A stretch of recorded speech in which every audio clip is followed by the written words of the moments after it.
अस्सलामुअलैकुम, welcome back to my channel. तो कैसे हैं आप सब? उम्मीद करती हूँ बिल्कुल ठीक ठाक होंगे। तो अभी इस वक्त बज रहे हैं 3:15 और ये है सहरी का टाइम। और सहरी में मैं जल्दी उठती हूँ। हम 2 लोग हैं, जल्दी हो जाती है सहरी, लेकिन मैं इसलिए उठती हूँ क्योंकि सहरी का टाइम होता है, ये टाइम पे मतलब कुछ खाया पिया नहीं जाता। तो फिर इसलिए जल्दी उठ के ये कि ब्रेकफास्ट रेडी करके जो आराम से फिर स्लो स्लो मैं और अदील आराम से हमारी सहरी हो जाती है, मतलब स्लो स्लो हमारी सहरी भी हो जाती है, पानी वगैरह भी पी लेते हैं। तो इस वजह से मैं जल्दी उठती हूँ। तो आज मेरा मूड था बाहर का पराठा खाने का, क्योंकि पूरे रमज़ान मैंने एक बार भी जो है बाहर से नहीं खाया, क्योंकि अदील थे ही नहीं, वो नाइट पर थे, तो मुझे मौका ही नहीं मिला। और मैं जो है तब से अपने ही हाथ से बने हुए पराठे खा रही हूँ, जो कि मैं बिल्कुल बोर हो चुकी हूँ। तो आज अदील घर पे थे, तो मैंने सोचा मौके से फ़ायदा उठाया जाए और अदील से रिक्वेस्ट की कि आज हम बाज़ार का पराठा खाएंगे। पहले तो अदील ने मना किया, क्योंकि अदील नहीं खाते बाज़ार की चीज़ें, और पराठा तो बिल्कुल भी नहीं। उनको ये होता है कि बस मैं बना के दूँ पराठा। तो अदील गए पराठा लेने, और यहाँ मैंने निकाली है दही, जो कि कंपलसरी है सहरी में। और यहाँ मेरे ससुराल में दही लाजमी खाई जाती है। जब हमारे किचन सेपरेट नहीं थे तो दही बाकायदा जमाई जाती थी। और जो है मेरे अपने घर में तो है कि लस्सी बनती है। तो ये चाय और दही, और साथ में ये है पराठा, जो कि बिल्कुल रेड और गरम गरम क्रिस्पी पराठा था। अच्छा, ये पराठा आप चाय के साथ एंजॉय कर सकते हैं, लेकिन किसी सालन वगैरह के साथ नहीं, क्योंकि इस पराठे में हल्की सी मिठास होती है, और यही वजह है जो दिल को ये पराठे बाहर के पसंद नहीं आते। तो इस वक्त 7:10 का टाइम हो रहा था, 6:45 बजे दिल जा चुके थे जॉब पर, और मैं यहाँ आराम करने के लिए लेटी थी, लेकिन बिल्कुल भी नींद नहीं आ रही थी। बहुत कोशिश की मैंने, मैं ठीक बन के लेटी रही कि अब नींद आएगी, लेकिन बिल्कुल भी नहीं आई।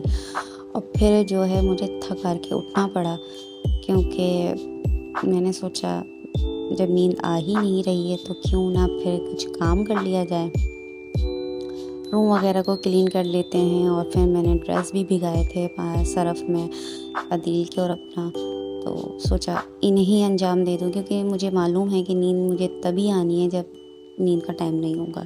तो काम सारे हो चुके होते हैं, तो फिर ये रहता है कि अगर आप आराम भी करते हो तो आपको टेंशन नहीं होती, क्योंकि आपको पता होता है कि काम तो तकरीबन सारे हो चुके हैं। और फिर मेरे पास आज के दिन तो बिल्कुल भी कुछ ख़ास करने के लिए नहीं था। अफ्तारी मुझे बनानी नहीं थी, सिर्फ डिनर का ही एहतमाम करना था, तो मैं वैसे भी फ्री ही थी, और इसलिए मैंने सोचा ये रूम को समेटने वाला काम भी जो है वो, मैं नींद नहीं आ रही है तो इसे कर लिया जाए। तो यहाँ पर जी मैं रूम समेट रही हूँ। और सच में व्लॉगिंग करना ना बिल्कुल भी आसान नहीं है। मतलब आपको मतलब अगर आपके पास स्टैंड नहीं है तो एक हाथ में आपका सेल होता है और दूसरे से आप काम कर रहे होते हैं, और थोड़े से मूवमेंट को आप कैप्चर करते हो। तो सीरियसली व्लॉगिंग बहुत मुश्किल काम है, बहुत ही मुश्किल काम है। और हिसाब से आप हर चीज़ जो है कर रहे होते हो, ये जो है आपकी एक अच्छी सी व्लॉगिंग या अच्छी सी वीडियो कैप्चर हो जाए। तो आप लोग बताएं भाई, आपके रोज़े कैसे गुजर रहे हैं? क्योंकि इस बार तो सच में रमज़ान भी पता चला, मतलब बहुत ही अच्छा जो है गुजरा है, क्योंकि ठंडा मौसम है। बीच में 1-2 रोज़े थे जो थोड़े हैवी हो गए थे, उस वक्त फील हो रहा था रोज़ा, लेकिन ये बाकी अल्हम्दुलिल्लाह बहुत अच्छा गुजरा। आप लोग बताएं आपका रोज़े कैसे गुजरे हैं, जो कराची हैं या कराची से बाहर हैं या इवन मुल्क से भी बाहर हैं। और देखिए, बातों में जल्दी मेरा बेड हो गया क्लीन, और मैं उठते सार जो है सबसे पहले बेड ठीक करती हूँ। बेड जो है मेरे लिए मोस्ट इम्पॉर्टेंट होता है। अगर मेरा बेड क्लीन नहीं है और वो प्रॉपर नहीं है तो मुझे बहुत उलझन होती है, बहुत ज़्यादा। तो यहाँ सबसे पहला जो मेरा काम होता है, वैसे भी आम दिनों में भी सबसे पहले मेरा काम उठते ही सार जो होता है बेड को क्लीन करना होता है। और एक मज़े की बात, जब मेरी शादी नहीं हुई थी तो मेरी मम्मी ने मुझे कहा था कि मैं अगर घर आऊँ और मुझे तुम्हारा घर ज़रा भी फैला हुआ नज़र आया, तुम्हारा रूम मुझे फैला हुआ नज़र आया, तो तुम्हारी खैर नहीं है। तो मेरी इसीलिए और ज़्यादा कोशिश होती है, क्योंकि मेरी अम्मी जो है वो कभी भी टपक जाती हैं, कभी भी आ जाती हैं, मुझे खुद भी नहीं पता होता। और अल्हम्दुलिल्लाह अभी तक ऐसी शिकायत अम्मी को मिली नहीं है कि उन्होंने मुझे कहा हो कि तुम्हारा घर ठीक नहीं था, इतना फैला हुआ था। तो अभी तक ऐसी कंप्लेन मुझे नहीं मिली। और बताएं आप लोगों की ईद की शॉपिंग का क्या हाल है, कितनी कर ली है या अभी करनी है? क्योंकि हमारे यहाँ मतलब बाकी तो मुझे पता नहीं, लेकिन कराची में जो है 99% लोग जो हैं रमज़ान में ही शॉपिंग करते हैं, और अगर जो लोग पहले कर भी चुके होते हैं तो उनकी विंडो शॉपिंग चल रही होती हैं। तो आप लोग बताएं आपकी शॉपिंग कहाँ तक गई, कहाँ तक नहीं? ये मेरी तो ऑलमोस्ट डन है, क्योंकि मेरी बहुत ज़्यादा शॉपिंग नहीं होती है और मैं रमज़ान से पहले ही कर लेती हूँ। मुझे रमज़ान में शॉपिंग करना नहीं पसंद है, एक तो रश बहुत होता है और मुझे मज़ा नहीं आता, तो मैं नहीं करती शॉपिंग। ये है कि रमज़ान में कुछ चीज़ें, अगर जैसे ड्रेस वगैरह स्टिच करने के लिए कुछ चीज़ें उसके लिए चाहिए, लेस वगैरह या और भी चीज़ें, तो फिर है कि चली जाती हूँ मार्केट, अदरवाइज़ नहीं। तो यहाँ जो मैं अबाया हैंग कर रही थी इसलिए, क्योंकि मैं कल रात में गई थी मार्केट, मुझे कुछ ड्रेसेस की लेसेस वगैरह लेनी थी, तो इसलिए हम मार्केट गए थे और सिर्फ मतलब थोड़ा सा मुझे काम था, लेस लेनी थी, दुपट्टे पीको करवाने थे और एक दुपट्टा लेना था बस। लेकिन फिर भी हमें 2-2.5 घंटे लग गए थे, सिर्फ और सिर्फ रश की वजह से। तो ये भुट्टा मुझे वापसी पे मिल गया, मैं कब से मांग रही थी दिल से, लेकिन पता नहीं, मुझे लग रहा था सारे पठान शायद चले गए हैं क्योंकि नहीं मिल रहा था, और ये फाइनली जो है मुझे कल मिला, तो मैं इसे लेकर आई थी। और ये है ड्रेसेस की शॉप पर, ये जिन्हें मैं लेने गई थी, लेस वगैरह लेने, दुपट्टा वगैरह लेने। और ये कलर, ये ड्रेस मुझे मेरी अम्मी ने दिया, वैसे ही कलर मुझे पसंद नहीं है बट मेरी मम्मी ने दिया, तो इसलिए मुझे इसे स्टिच करना है। इसी के लिए मैं कुछ सामान वगैरह लेने गई थी, शमीज़ वगैरह लेने। और ये जो ग्रीन कलर का ड्रेस आपको दिख रहा है, इवन आई थिंक ये पैरेट ग्रीन कुछ है, ये मेरी मॉम ने मुझे सिल के दिया और बहुत ही प्यारा सिल के दिया है उन्होंने। लेकिन मुझसे ज़्यादा अच्छा जो है ना, वो मेरी सिस्टर का सिला है अम्मी ने।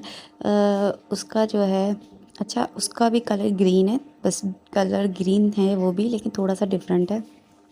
उसके जो अम्मी ने ट्राउज़र्स के पैंचे बनाए ना, वो बहुत अच्छे बनाए, तो वो मुझे बहुत पसंद आए।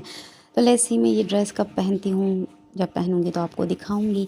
और फिर मेरे रूम में डस्ट के ऊपर बिल्कुल नहीं जाइएगा, मेरे रूम में डस्ट बहुत होती है, क्योंकि मेरा जो रूम है वो बैक साइड पर है, यानी कि रोड की तरफ है, जिसकी वजह से डस्ट बहुत आती है, बहुत। मतलब आप इधर डस्टिंग करके जाओगे, 5-10 मिनट बाद आपको दोबारा डस्ट नज़र आएगी। तो मैं कितनी भी यहाँ पर सफाई हो जाए, डस्ट नज़र ही आती है, बहुत केयर करती हूँ उसके बावजूद भी। ये मैं आपको दिखा रही थी घड़ी, जो कि मेरी फेवरेट तो नहीं या लकी भी नहीं, लेकिन ये अच्छी घड़ी है। ये मुझे मेरी आंटी ने दी थी, जो कि अभी तक चल रही, शादी से पहले दी थी, और मेरी शादी को 3 साल हो गए और अभी तक ये मेरे साथ है। और ये दुर्रा नजर, जो कि मेरी मॉम ने मुझे दिया है। हंसने की ज़रूरत नहीं है, मुझे पता है वीडियो देख के कुछ लोग हंसेंगे और जेलस भी होंगे, तो जेलस भी होने की ज़रूरत नहीं है। एक्चुअली ये दुर्रा नजर अम्मी ने अपने लिए बनाया था, लेकिन उन्होंने पहना नहीं, तो फिर ये मैंने ले लिया और अब ये मेरे पास है। और ये छोटू सी रिंग है, जो कि मुझे बचपन में किसी ने दी थी, जो शादी के बाद ही अम्मी ने मेरे हवाले की, अदरवाइज़ तो वो अम्मी के पास ही थी। और अब जो है ये लाजमी होती है मेरे पास, इसीलिए मैं इसे एक साथ रखती हूँ, क्योंकि बाहर जाते वक्त मैं इन तीनों चीज़ों को लाजमी कैरी करती हूँ। तो बस जना बातों बातों में काम भी चल रहा है, बातें भी चल रही हैं, और बस अब हम फटाफट अपना रूम समेटेंगे, डस्टिंग करेंगे। सबसे पहले डस्टिंग होगी, फिर उसके बाद बाकी चीज़ें होंगी। तो ये देखें आप, कितना अच्छा मेरा रूम क्लीन हो गया है ना। रूम क्लीन होने के बाद कितना मज़े का लगता है। तो आप भी जो है, दिन का बाकी और कुछ व्लॉग नहीं है, बस यही है, बिकॉज दिन में क्योंकि कुछ करने के लिए नहीं था, तो मैंने बाकी चीज़ को रिकॉर्ड कर ही नहीं सकी, जब कुछ था ही नहीं करने के लिए। तो अभी इस रूम की वीडियो से जो है आप डायरेक्ट जो है डिनर पे चले जाएंगे। ये देखेंगे गैलरी वगैरह कितनी क्लीन, प्रॉपर हर चीज़ जहाँ पे प्रॉपर होती है ना, तो दिल बड़ा खुश हो जाता है। और अब जो है, अब नींद भी आएगी ना, तो टेंशन नहीं रहेगी कि रूम मैस है या घर मैस हुआ पर। सास ससुर मेरे अभी सो रहे थे, तो इसलिए वहाँ की सफाई छोड़ दी मैंने। मोस्टली मैं उठती तो वो उठ के ही मैं करती हूँ। तो बस ये छोटा सा ही व्लॉग है, आगे आप डिनर पे जाएंगे। डिनर में मैंने बनाया था चारों गोश्त अदील की फरमाइश पर, जो कि अच्छा बना था, लेकिन थोड़ा सा नमक तेज़ हो गया था, लेकिन क्योंकि अच्छा लग रहा था तो इस वजह से हम दोनों ने, और बहुत टाइम बाद बना था तो हमें बहुत अच्छा भी लग रहा था। तो बस ये आज के व्लॉग के साथ ही मैं आपसे इजाज़त लूँगी। अब आप नेक्स्ट व्लॉग में आपसे फिर मुलाकात होगी। तब तक अपना बहुत ज़्यादा ख़्याल रखिएगा। चैनल को सब्सक्राइब, बेल आइकन को प्रेस, वीडियो को लाइक शेयर ज़रूर कीजिएगा। इंशाल्लाह नेक्स्ट व्लॉग में आपसे फिर मुलाकात होगी। तब तक अपना बहुत ज़्यादा ख़्याल रखिए। अल्लाह हाफ़िज़।